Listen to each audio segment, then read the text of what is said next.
Today's video is brought to you by the Conquer Your Mind series, a series that is dedicated specifically to understanding meditation and overcoming anxiety, depression, and overthinking. To watch that series, click on the link at the end of this video. A long time ago, I got into a car accident in the rain, and so driving in the rain makes me very anxious.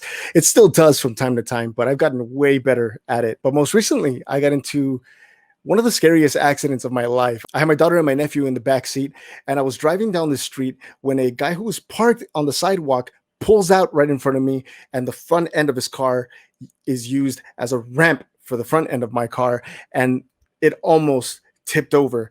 It seemed like time slowed down. My nephew was sitting right behind me, and I could already imagine the side of the car hitting, the glass shattering, his face getting all cut up. I was afraid for my daughter because she would have been on the top, hanging, pretty much dangling from the seatbelt, crying, I'm sure of it. But miraculously, the car came back on all four wheels and we were fine. We were okay, sort of sore, scared. But it took me a couple of weeks to want to drive again. And I'm going to tell you what actually helped me overcome that fear. Obviously, getting into an accident is scary. I've had my share. Some of you have gotten into really bad accidents that required you to be hospitalized. And I'm sure it was a scary thing. This method worked for me. It's not for everyone, obviously. If you are experiencing something overly traumatic, please do seek professional help. This is just my story of how I personally overcame it. You ready? I overcame my fear of driving after that accident by watching car accidents caught on dash cams for about a week and a half straight. I had to learn to take control of my emotions again, sitting behind the wheel. And I knew that the best way to do it was to sit behind the wheel virtually. And having read a book by Jordan Peterson, The 12 Rules for Life,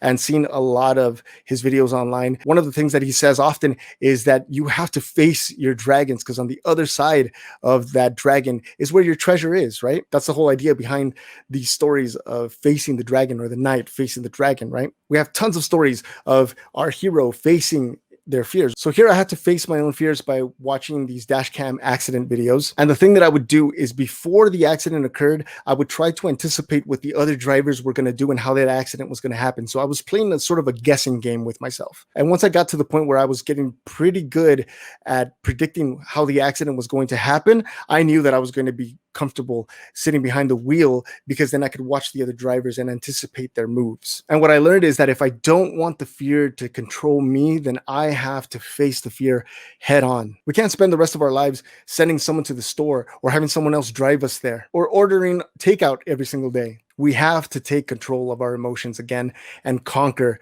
that fear at any cost. So Stoic Tribe, if you have a story of your own of how you overcame something, please share it with me in the comments section down below. I look forward to reading your comments. So keep pushing, keep moving, and keep growing forward. I'll see you on our next adventure. Peace.